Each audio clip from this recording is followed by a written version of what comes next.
Hi everybody, this is Payman again with Topics with Mr. Javadi, and I'm here at a record store. Can you believe it? At a record store. I mean, I remember my college days, going to record stores and stuff. And of course I love records. But this is making a comeback. It's an industry that's really happening. And we're here downtown Greeley at the Downtown Sound, is that right? Yeah. And with John Janko, the owner. Hi, John. Hi.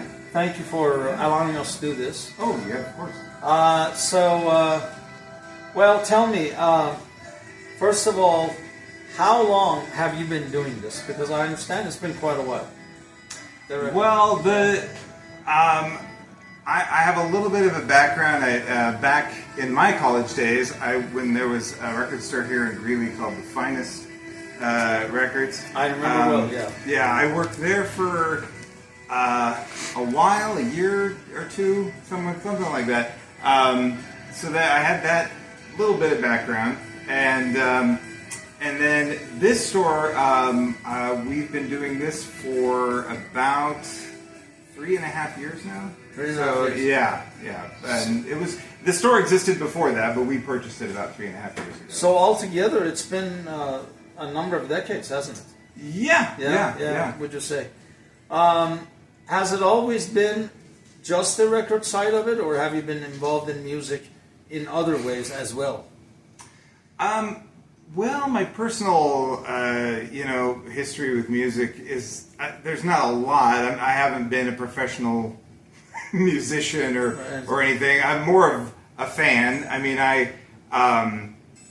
my uncle, when I was probably in grade school, my uncle was a huge Beatles fan, and he kind of turned me on to the Beatles, and that was kind of my starting point, my entry into this world, and then as a kid, I was just really into kind of weird, like comedy albums. I wasn't into the stuff everybody else was into until I kind of got more into my college years, and then again, The Finest was kind of a daily trek for my roommates and I. We'd head over there all the time, and so through the years, as records and vinyl kind of went away for a while, I was still picking stuff up here and there, even though I don't even think I had a working player at that time, but I still had all my records, and so there were times in the 90s where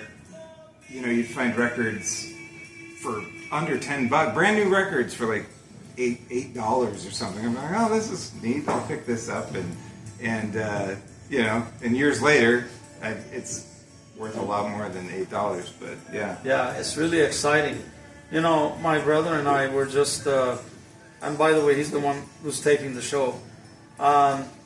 But my brother and I, just before he came, we were looking at the records and the store itself, and I'd done that in the past a couple of times. It's just fascinating.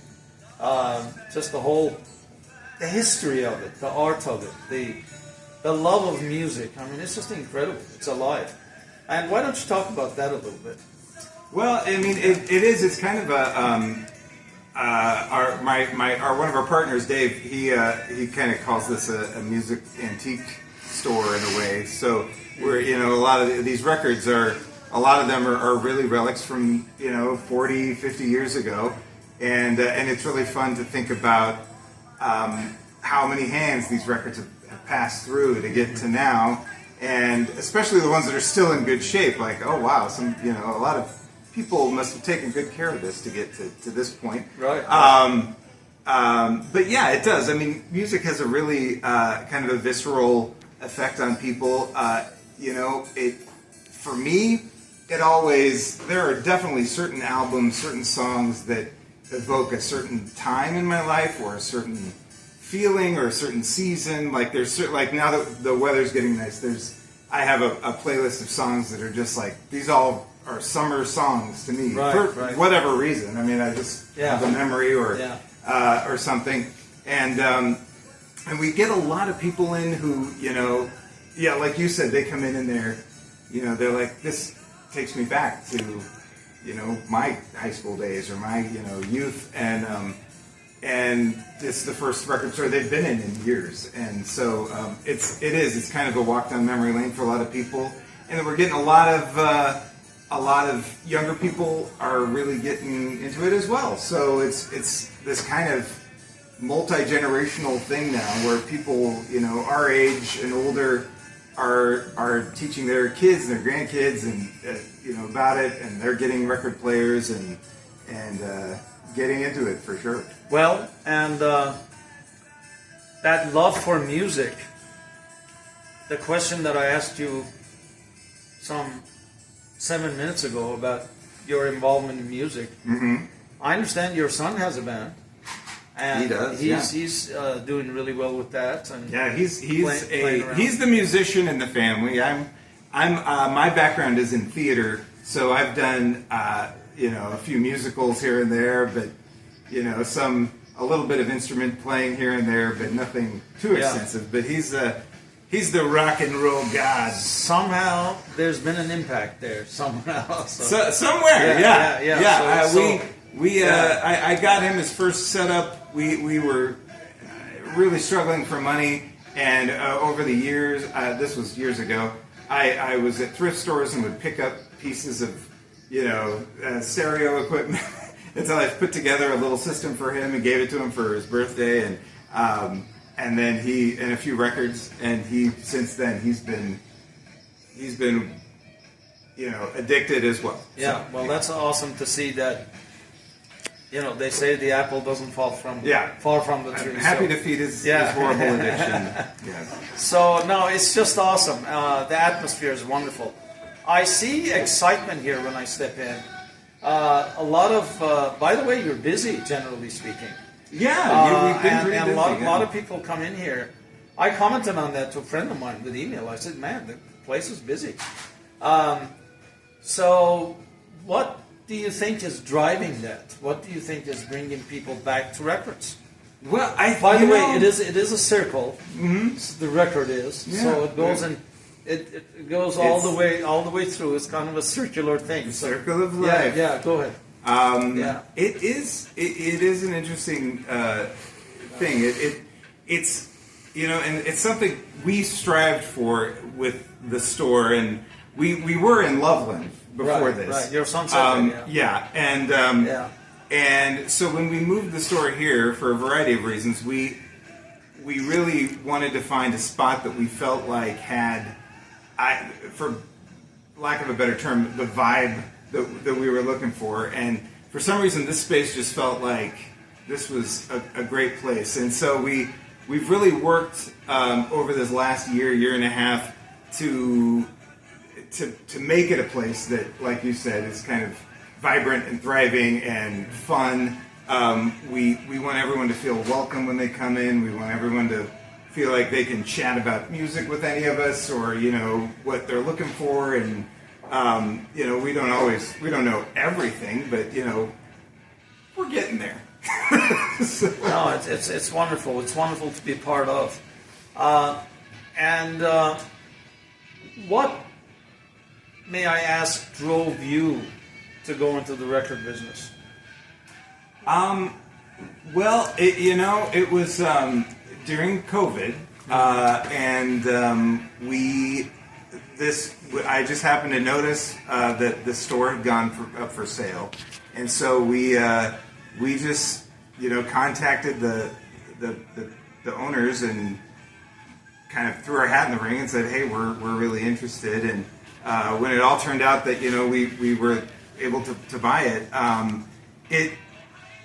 it felt like the right step for a variety of reasons. One was I had been a customer of this store before we owned it for years, and I didn't want to see it go away.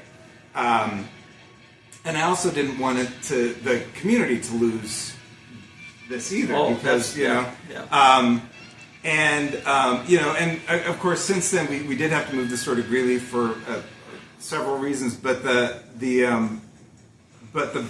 reason I kind of feel like it's working so well here, a big part of it is that Greeley had been without any kind of music store or record store for since the Finest closed, which was, I think, 17, 18, 19. I don't remember how long ago, but it was a while ago. And that was a special place. Yeah, it was. And it's funny because a lot of the old guys from the Finest are in here a lot. And, like our buddy Chris, who worked there, he helped us move the store over here.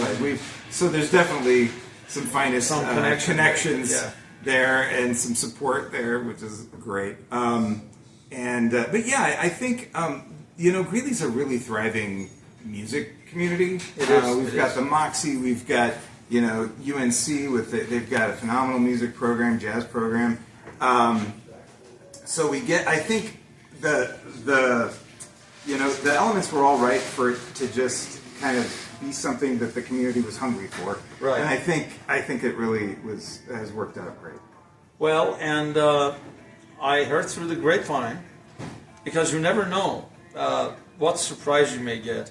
I heard through the grapevine that somebody, your son, met Billy Gibbons in the store. So if for those of you who don't know, that's a guy from ZZ Top, a big band, Yeah.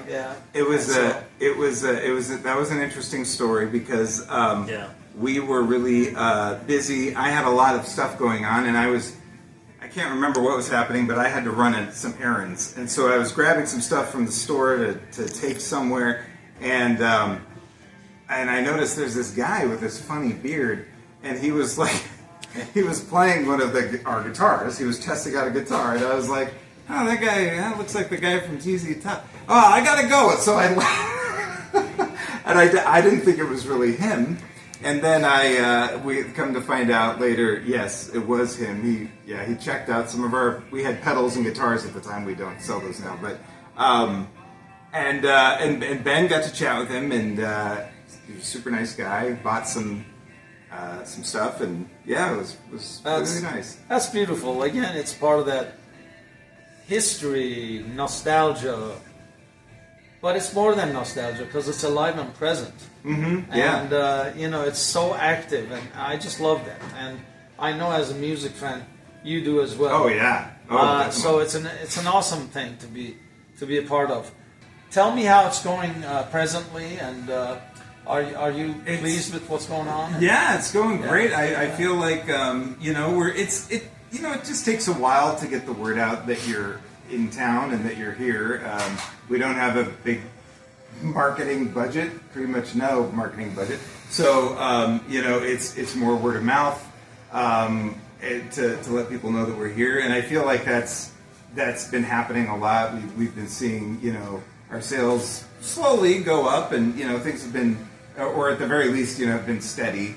So we're really happy to be here. And like I said, the community here has been so welcoming and great. We're here like by the bookstore, and we got the Moxie. We got we got all these great businesses around us that are all really supportive, and it's been really, really just an amazing experience. Well, and I should comment on that. It's kind of almost like Twilight Zone. It's kind of like stepping into the past, but it's also in the present. And that's really what's such a wonderful thing about it, is that it is present. It's past, but it's also present. And so it's just wonderful, and I just love that about it. Right? We have, for present stuff, we have a lot of brand new records, which, a lot of that is new stuff. I'm not really, I don't know a lot of it. He knows most of it, but. And then we also have, most of our inventory is used stuff. Not all of it's super old, but some of it is. And and we get people in here looking for all kinds of different stuff. And I'm always surprised at some of the stuff that people pick up. And so there's just a huge variety of tastes and you bet. Around. So. Yeah, it's really fun to be here and just hang out and talk to people and see what people are into. Well, and also, this comes to mind, in the American spirit of business and free enterprise, you actually, in some ways, I guess maybe it could be said that you took a risk in doing this business, and I believe it has paid off. I think it's been a good move. Thanks. There was definitely an element of risk, and there have been moments where we weren't quite sure, if we were going to be able to keep it open and keep going. And we've had friends and family help us out. This was before we had to come to Greeley, but I think the decision to come here was honestly the best decision we've made so far. That's wonderful to hear. Last but not least, why the record as opposed to anything else? Now, I have my own thoughts on that, but I want to hear from you. Why the record? Well, I'm going to quote a piece that I did last summer, but it is a physical, visceral, physical media for sure. You can hold it in your hands, you can feel the ridges, you can see the needle spinning, you can hear, the crackle when the needle goes down on the record. You can hold the artwork in your hands and look at it. As you can actually see what's in front of you instead of on your phone. This little picture of something. And it's kind of cliche because a lot of people say that, but I think it's very true. It's just having it, holding it. I mean, streaming services. Just yesterday, I was trying to listen to something while I was taking a walk, and some of the songs weren't available. Like only half the songs on this album were available to listen to. So there's always weird things that happen. They take stuff down, but if you own this record, you've got all those songs. You can listen to all of them whenever you want to, and it's not going anywhere. And I can somewhat verify that because I remember one year in SNL, Saturday Night Live, I haven't been able to do this, maybe other staff can comment on it, but David Bowie sang TVC-15, and it was a phenomenal performance. In fact, my brother remembers it. For the life of me, I can't find that on the web. I keep looking for it, and I just can't find it. And so it is true that not everything is available in that streaming situation. I mean, it does an awful lot. I have to give it credit, but it doesn't provide everything, and that's something that you're absolutely right about. Well, and we're also seeing a lot of certain artists do special things for people that buy their vinyl, like that you can buy. We have some of them that come with like signed inserts inside of them, or special things like that. That if you get this and spend a little extra money. You're not streaming, but you get this cool record, and you get this special, signed thing or extra stuff that's in it. Sometimes there's extra tracks or that kind of stuff. I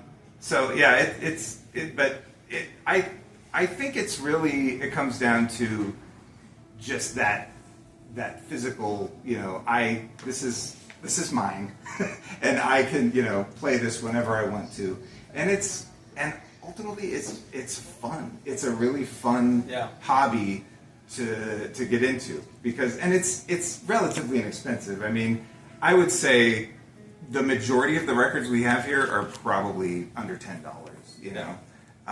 And so it doesn't. And we have grab bags where we have like 10 records for $25, so like a couple bucks each. Fantastic. And you could just grab that. We try and throw in there a bunch of like kind of starter kits if you're just getting started with classic rock or whatever, and that way it gives people something to start a little collection and for super cheap.